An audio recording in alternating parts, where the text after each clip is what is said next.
Chapter 121, Vokert, 1. It didn't take Callie long to set everything up.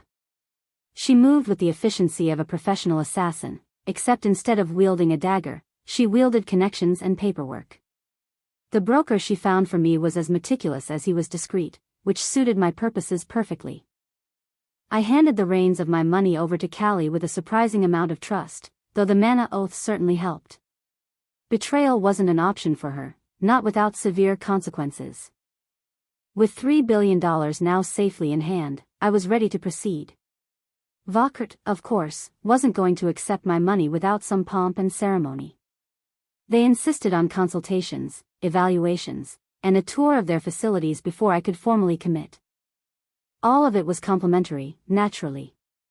For a deal involving tens of billions, the cost of wining and dining potential clients was a drop in the ocean. So, during the long weekend, Rose and I made our way to Avalon City. After a warp gate transfer, we stepped into a sleek, private plane bearing the Vokert insignia, a glowing skull that would have made any ordinary citizen think twice about boarding.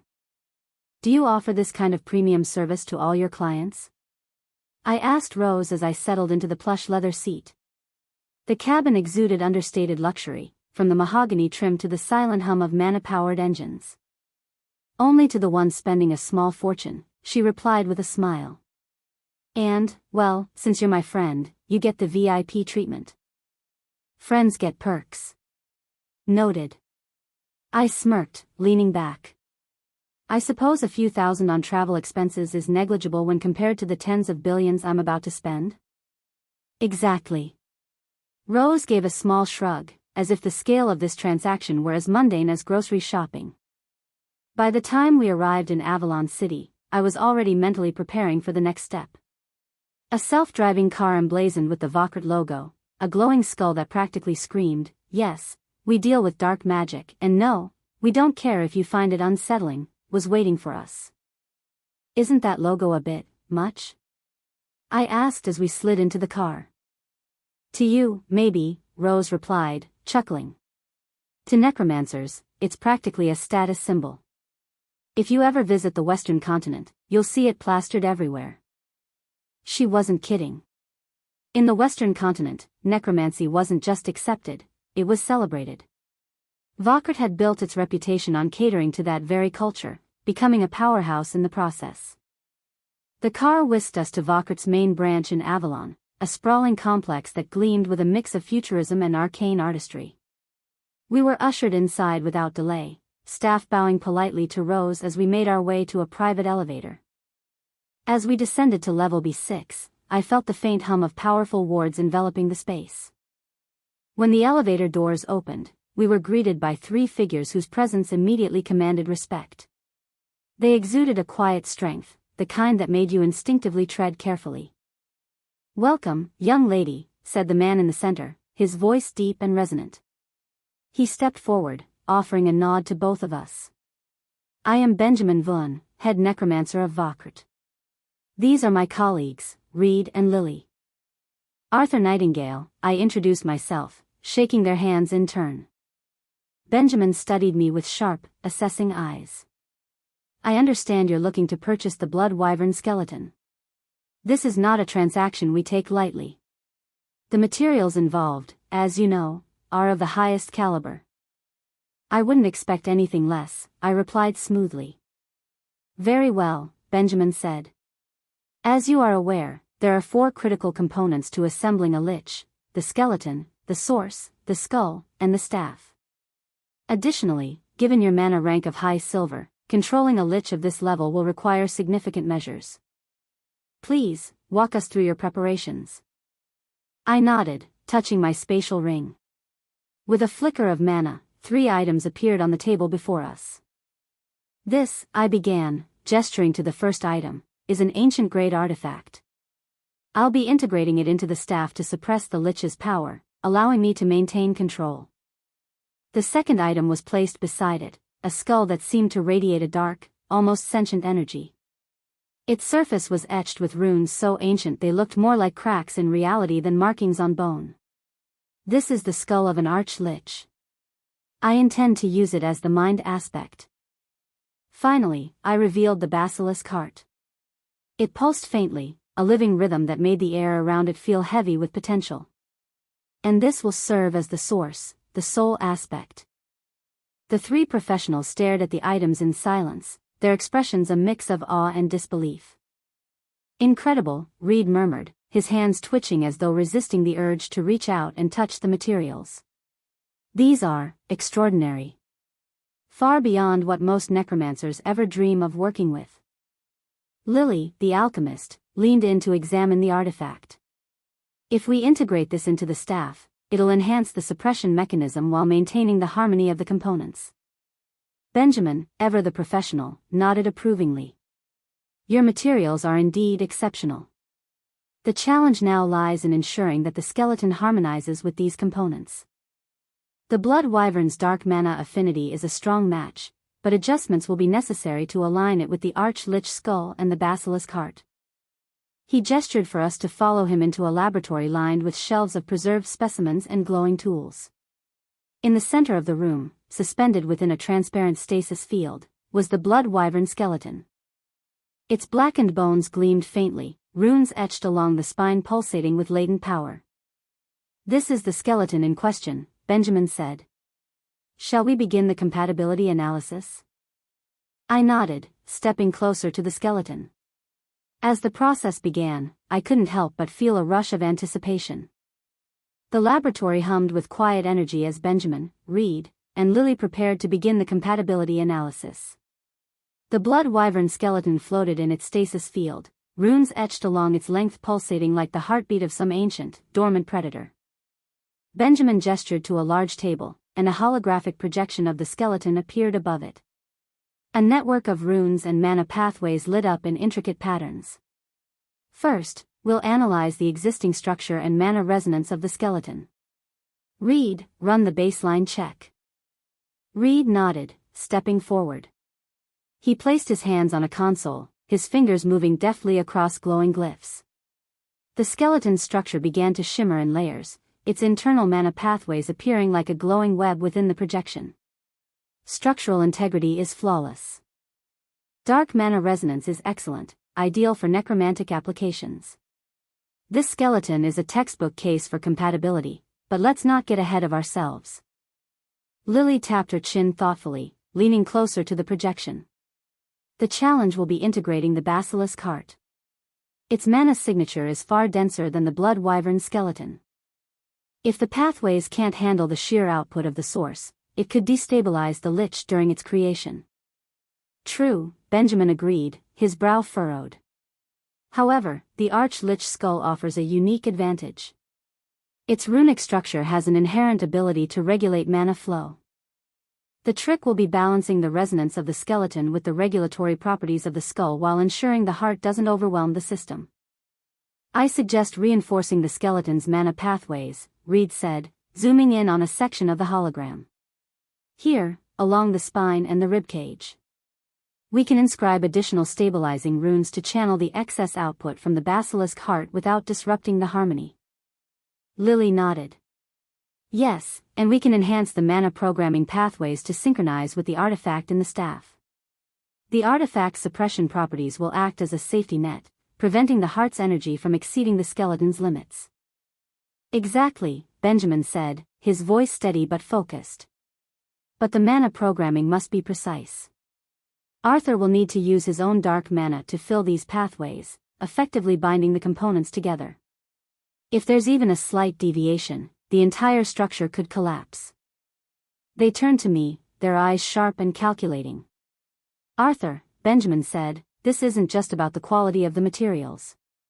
You'll need to actively program the mana pathways using your dark mana. Given the complexity of these components, it will require absolute precision and a deep understanding of dark mana. Are you prepared for that? I nodded. I've been preparing for this for months. And with these materials, I know I can make it work. Benjamin gave a small, approving nod before turning back to the others. Let's finalize the adjustments. The three of them worked seamlessly, their ideas bouncing off each other in rapid-fire succession.